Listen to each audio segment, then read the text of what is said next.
Hello everyone, welcome to शिक्षक prep. तो friends, आज की क्लास में हम हिंदी के टैग वर्ड्स देखने वाले हैं सीटेट 2023 के लिए।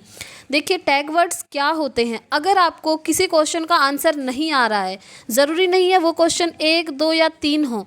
जैसा कि आप जानते हैं, हिंदी में आपकी पेडागोजी पूछी जाती है 15 मार्क्स की। अगर आपको पेडागोजी के क्वेश्चन आ ही नहीं रहे हैं तो आप इन टैग वर्ड्स की हेल्प से अपने क्वेश्चन का आंसर एकदम करेक्ट कर सकते हैं। मैंने भी ये ट्रिक अपने एग्ज़ाम में अपनाई थी। मेरे भी सीटेट के दोनों पेपर क्वालिफाई हो चुके हैं। तो किस तरह से आप पेडागोजी में इन ट्रिक्स को अपनाएंगे, इन टैग वर्ड्स का यूज़ करेंगे, वो मैं इस वीडियो में आपको बताने वाली हूँ। तो वीडियो को एंड तक देखिएगा। आपका हिंदी में स्कोर देखेंगे आप एग्ज़ाम देने के बाद, बहुत अच्छा होगा। ठीक है, तो चलिए स्टार्ट करते हैं आज की क्लास। तो देखिए फ्रेंड्स, टैग वर्ड्स दो टाइप के होते हैं। एक होते हैं पॉजिटिव टैग वर्ड्स और एक होते हैं नेगेटिव टैग वर्ड्स, जो कि इधर हैं। इनको आप अप्लाई करके अच्छे खासे मार्क्स पा सकते हैं, इनसे पास हो सकते हैं। देखिए, 2-4 नंबर से बहुत सारे स्टूडेंट्स का पेपर रुक भी जाता है और बहुत सारे स्टूडेंट्स का क्वालिफाई भी हो जाता है। तो अगर आप इस ट्रिक को अपनाएंगे ना, तो आपका एग्ज़ाम एकदम क्वालिफाई होगा। तो चलिए देखते हैं। देखिए, पॉजिटिव क्वेश्चन, अगर आपसे क्वेश्चन में पॉजिटिव चीज़ पूछी है तो आपको इन पॉजिटिव वर्ड्स को यूज़ करना है, और अगर नेगेटिव चीज़ पूछी रहेगी तो आप नेगेटिव वर्ड्स को यूज़ करेंगे। ठीक है, फॉर एग्जांपल देखिए, ये पॉजिटिव टैग वर्ड सबसे पहला है भाषा प्रयोग के अवसर। अगर आपसे क्वेश्चन में कुछ पूछा है और ऑप्शन में आपको दिया है कि भाषा प्रयोग के अवसर बच्चों को देना, तो वो ऑप्शन हमेशा सही होता है। जहाँ भी आपको ऑप्शन में दिख गया बच्चों को अपॉर्चुनिटीज़ देनी है, बच्चों को अपनी बात कहने के लिए प्रोत्साहित करना है, उनको भाषा का प्रयोग करने देना है, इस तरह के ऑप्शन अगर आपको दिख गए ना, तो आप आंख बंद करके उस ऑप्शन को टिक कीजिए, आपका वो 1 मार्क जरूर मिलेगा। ठीक है, इसी तरह से नेक्स्ट पॉजिटिव टैग वर्ड है भाषा अर्जन, सहज, स्वाभाविक और विद्यालय पूर्व। देखिए, ये क्वेश्चन बनता है, आपने पढ़ा होगा टॉपिक भाषा अर्जन यानी कि लैंग्वेज एक्विजिशन। ठीक है, उसमें क्या है कि अगर आपको ऑप्शन में दिया है सहज रूप से भाषा को अभिव्यक्त करना, स्वाभाविक रूप से बच्चा भाषा को अभिव्यक्त करेगा, और विद्यालय से पूर्व यानी कि विद्यालय से पहले जो घर में वो भाषा बोलता है उसको बोलने के अवसर बच्चों को देना। इस तरीके के ऑप्शन अगर आपको मिल गए ना, तो वो ऑप्शन आपका बिल्कुल राइट होगा, उसे आप टिक करके आएंगे। ठीक है, ये भी आपका टैग वर्ड है। नेक्स्ट टैग वर्ड है प्रोत्साहित करना, यानी कि बच्चों को एनकरेज करना। बच्चों को एनकरेज करना कि वो अपनी बात को जो है सामने पे रख सके, बच्चों को प्रोत्साहित करना कि वो अपने जीवन से संबंधित कोई चीज़ बताए। इस तरह के ऑप्शन अगर आपको मिल गए कि जहाँ भी बच्चों को प्रोत्साहित किया जा रहा है, वो ऑप्शन आपका हमेशा राइट होगा। ठीक है, नेक्स्ट है व्यापक कथन जैसे समाज। देखिए, समाज से जुड़ना, समाज में बच्चा रहेगा तो उसका अभिव्यक्ति कौशल बढ़ेगा।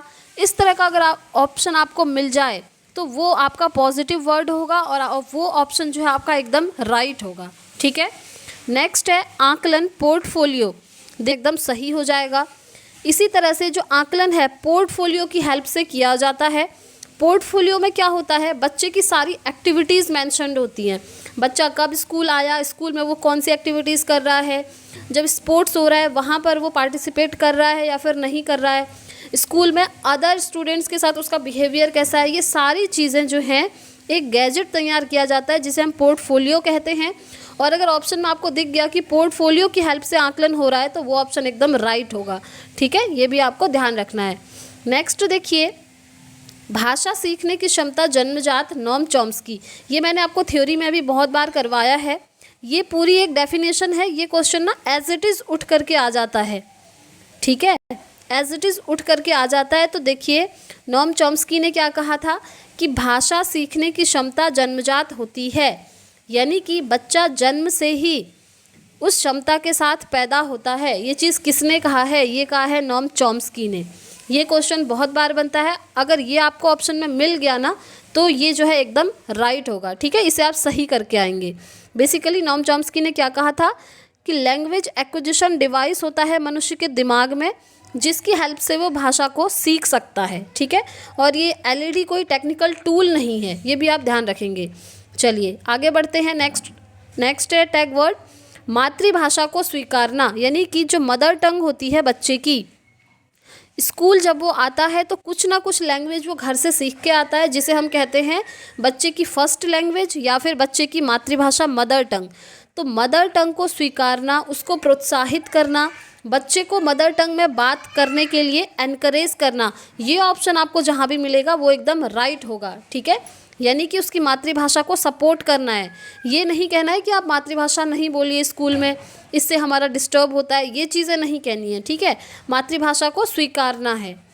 नेक्स्ट टैग वर्ड देखिए, भाषा प्रयोग के अवसर। जहाँ भी आपको ऑप्शन में दिख गया कि बच्चों को भाषा प्रयोग करने के अवसर दिए जा रहे हैं, बच्चों से कहा जा रहा है कि आप खुद से भाषा प्रयोग करना सीखिए, बोलिए, ये सारी चीज़ें जहाँ भी होंगी ऑप्शन में वो एकदम करेक्ट होगा। ठीक, नेक्स्ट है पढ़ना अर्थ समझकर।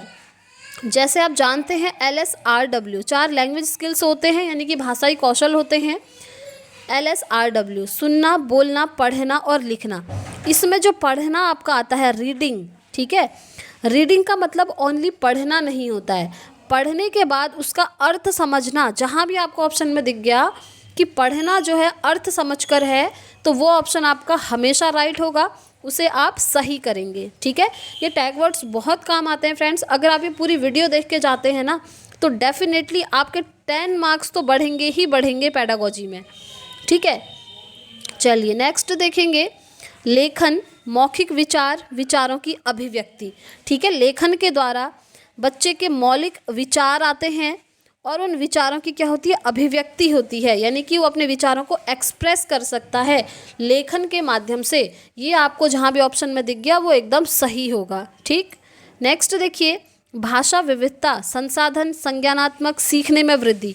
ये क्वेश्चन आपका बन जाता है लैंग्वेज डाइवर्सिटी, यानी कि भाषा विविधता क्या है। जैसे कि आप जानते हैं इंडिया में बहुत सारी भाषाएं बोली जाती हैं, तो वो भाषा विविधता जो है एक संसाधन, एक रिसोर्स, यानी कि एक एसेट के रूप में काम करती है। ये ऑप्शन आपको जहाँ भी दिख गया कि भाषा विविधता संसाधन के रूप में काम आती है, तो वो ऑप्शन आपका हमेशा राइट होगा। इससे क्या होता है, सीखने में वृद्धि होती है। ठीक है, बच्चा और अधिक तरीके से सीख सकता है। नेक्स्ट है भाषा अधिगम, प्रयासपूर्ण। भाषा अधिगम, लैंग्वेज लर्निंग, ये मैंने आपको बहुत बार करवाया हुआ भी है। बार बार प्रयास जब बच्चा करेगा तो जो लर्निंग है, ये जो अधिगम है, वो एकदम अच्छे तरीके से होगा। यानी कि बच्चे को बार बार प्रयास करना चाहिए, तब जाकर उसका अधिगम बहुत अच्छी तरीके से होगा। ये ऑप्शन आपको जहाँ भी दिख गया वो राइट होगा। नेक्स्ट है बाल साहित्य। बाल साहित्य बेसिकली क्या होते हैं, बचपन में आपने भी पढ़े होंगे, चंपक है, चाचा चौधरी है, ये सारी किताबें होती थी ना, तो इनको पढ़ने में बच्चे बड़ा इंटरेस्ट लेते हैं। ठीक है, तो जिस भी ऑप्शन में आपको दिख गया कि बाल साहित्य से संबंधित कोई ऑप्शन है, तो वो आपका हमेशा राइट होगा। ठीक है, चलिए नेक्स्ट है अवसर। अवसर तो बहुत ज़्यादा इंपॉर्टेंट है, इसे तो आप मार्क कर लीजिए, लिख लीजिए, फेवरेट क्वेश्चन है आपका, बहुत ज़्यादा इंपॉर्टेंट है। आप जिस तरीके से भी लिखते हैं वो लिख लीजिए। कोई स्टार बनाते हैं तो आप ट्रिपल स्टार बना लीजिए। ये जो आप अवसर वर्ड आप देख रहे हैं ना, अपॉर्चुनिटी, ये सिर्फ हिंदी पेडागोजी में ही नहीं बल्कि हर सब्जेक्ट की पेडागोजी में आपको काम आएगा, जहाँ भी बच्चों को अवसर दिया जा रहा है। ये नहीं कि टीचर को अवसर दिया जा रहा है, ठीक है, या फिर स्कूल के किसी स्टाफ को अवसर दिया जा रहा है, वहाँ नहीं, बल्कि बच्चे को अवसर दिया जा रहा है। यानी कि स्टूडेंट को ज़्यादा से ज़्यादा अवसर दिए जा रहे हैं कि वो खुद को एक्सप्रेस करें, उनके दिमाग में जो भी चीज़ आ रही है वो टीचर को बताएं, ठीक है, या फिर कोई डेमो करके दिखाएं। अगर बच्चे को जो है अवसर दिए जा रहे हैं किसी भी ऑप्शन में, दैट मीन्स वो ऑप्शन आपका एकदम राइट होगा। ठीक है, नेक्स्ट देख लेते हैं प्रिंट समृद्ध परिवेश। ये जो आप लाइन देख रहे हैं ना, ये एज इट इज़ उठ के आती है हिंदी में। ठीक है, प्रिंट समृद्ध परिवेश मतलब क्या होता है, जैसे आप देखते होंगे छोटे बच्चों के स्कूल्स में जाते हैं तो उनकी वॉल पे जो है बहुत सारी चीज़ें चिपकाए रहते हैं। जैसे महात्मा गांधी जी देखेंगे आप, जैसे टेबल लिखी होती है, ठीक है, जैसे लेटर्स लिखे होते हैं। आई मीन उनको देख करके बच्चे सीखते हैं। जैसे काउंटिंग लिखी होती है 1 2 3 4 5 6, उससे क्या होता है, डेली स्कूल आता है बच्चा और डेली उसकी नज़र पड़ती है उस टेबल पे, उस काउंटिंग पे। उससे क्या होता है, वो जो है उसे याद करने की नहीं है, वो देख करके डेली वैसे ही सीख जाते हैं। ठीक है, उसे हम कहते हैं प्रिंट समृद्ध परिवेश। और ये चीज़ आपने भी विभिन्नता, ठीक है, डाइवर्सिटी, जैसा कि आप जानते हैं विभिन्नता तो है ही भारत में, तो विभिन्नता को अपनाना है। ठीक है, डिस्करेज नहीं करना है। तो जहाँ भी विभिन्नता, विविधता, ये अनेक संदर्भ में भाषा प्रयोग करना, ठीक है, मैनी कॉन्टेक्स्ट, आपको जहाँ भी दिख गया ना अनेक संदर्भ में भाषा का प्रयोग, वो ऑप्शन आपका हमेशा राइट होगा। ठीक है, तो ये थे पॉजिटिव टैग वर्ड्स। अब हम फटाफट से नेगेटिव टैग वर्ड्स भी देख लेते हैं। जिस भी ऑप्शन में आपको दिख गया केवल, ही, मात्र या सिर्फ, वो ऑप्शन हमेशा आपका नेगेटिव टैग वर्ड होता है, हमेशा वो ऑप्शन आपका गलत होगा। ठीक है, वो ऑप्शन आपका सही नहीं होगा। अगर आपसे क्वेश्चन में पॉजिटिव चीज़ पूछी गई है तो, अगर क्वेश्चन में नेगेटिव चीज़ पूछी है तब तो ये ऑप्शन बिल्कुल सही होगा। ठीक है, नेक्स्ट है वैज्ञानिक शब्दावली। वैज्ञानिक शब्दावली जहाँ भी आपको दिख जाए वो ऑप्शन हमेशा आपका गलत होता है, ये एक नेगेटिव टैग वर्ड है। नेक्स्ट है सुंदर लेख। देखिए, बच्चे के लेख या फिर लेखन पर ज़्यादा ध्यान नहीं दिया जाता है, ज़्यादा ध्यान दिया जाता है उसकी अंडरस्टैंडिंग पर, वो उस चीज़ को कैसे समझ रहा है या नहीं। ऐसा नहीं कि उसकी राइटिंग बहुत अच्छी है बस और उसको समझ में कुछ नहीं आ रहा है, ये चीज़ गलत है। ठीक है, तो सुंदर लेख पर ही ध्यान देना, ये एक नेगेटिव चीज़ है।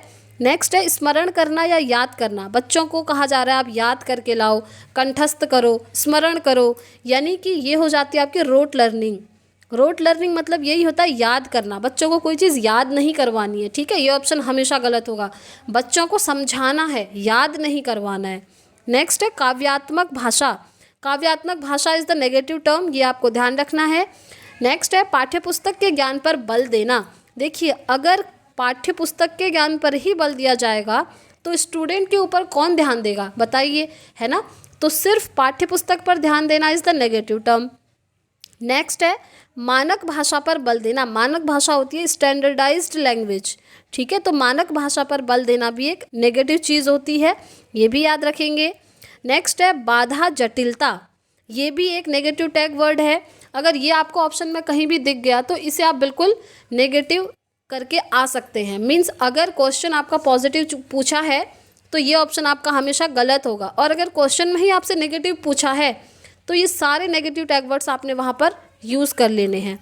नेक्स्ट है मातृभाषा को अनदेखा करना। देखिए, मातृभाषा को अनदेखा नहीं करना है बल्कि मदर टंग यानी कि मातृभाषा को इनकरेज करना है। बच्चों को मातृभाषा में बात करने के लिए प्रोत्साहित करना है। बहुत सारे स्कूल्स में ये होता है कि टीचर बोलते हैं आप अपनी मदर टंग को घर पे रख के आइए, यहाँ पर मदर टंग आप यूज़ नहीं कर सकते हैं, यहाँ पर स्कूल में जो पढ़ाया जा रहा है उस लैंग्वेज में बात कीजिए। तो ये चीज़ बहुत गलत होती है, ये एक नेगेटिव टैग वर्ड है। ठीक है, ये आपको जहाँ भी दिख गया आप गलत करके आ सकते हैं। मदर टंग को एनकरेज करना है, अनदेखा नहीं करना है।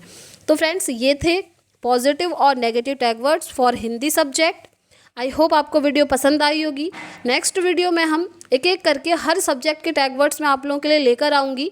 अगर आपको ये PDF चाहिए तो इस वीडियो के कमेंट बॉक्स में कमेंट कर दीजिएगा, मैं आपको टेलीग्राम पर ये PDF शेयर कर दूँगी। ठीक है, और ये भी बताइएगा कि इसके बाद आपको किस सब्जेक्ट के टैग वर्ड्स चाहिए, उस सब्जेक्ट के ऊपर मैं टैग वर्ड्स लेकर आऊँगी। इस वीडियो में इतना ही रखते हैं, मिलेंगे नेक्स्ट वीडियो में। Thanks for watching.